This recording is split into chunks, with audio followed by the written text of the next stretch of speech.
Since I owned my first San Francisco home in 1974, over the years I've figured out some major things to know when you're investing in San Francisco real estate. Number one, long-term or short-term investment in San Francisco real estate. Are you looking to get a smaller amount of increase in a short period of time, or over a long period of time, a larger gain? And do you want to invest and reinvest again in a few years, or let it go? Number two, income investment, capital gain investment in San Francisco real estate. Do you want income, or do you want capital gain over a long period of time? So you can invest in multiple units, get a more short-term increase in cash flow with an investment, or a longer-term goal would be perhaps a better location, not as much income, but over a period of time, a better value upon sale. Number three, rent control issues in San Francisco real estate. A very important aspect of San Francisco real estate is rent control. A basic knowledge of the intricacies is very important. Rental income increase is in some instances prohibited, in others it's greatly reduced. That's a key factor in looking at your gross rent multipliers as far as a short-term cash flow aspect of real estate. Number four, building department and planning department issues in San Francisco real estate.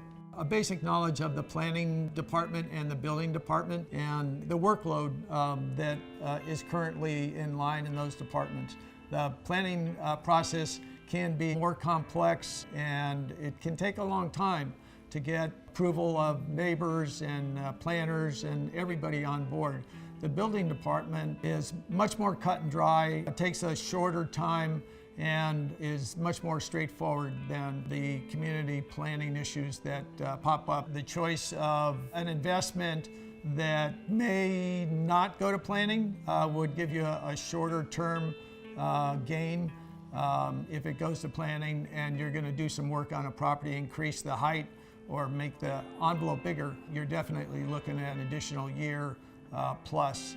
Number five, how to finance your San Francisco real estate investment. Money sources and capital sources in order to finance a purchase or finance a project, and where to get the financing. So relationships with banks and different people in the community, and sometimes hard money, sometimes construction loans, and sometimes just a company that will loan you on a rundown property is very important. Unless you have all cash, you can go out and purchase any property that you would like. Contractor dreams are very important to have connections with local construction loans and banks that do commercial lending, and if you can start up a relationship with them, they'll loan on a recycling kind of a basis.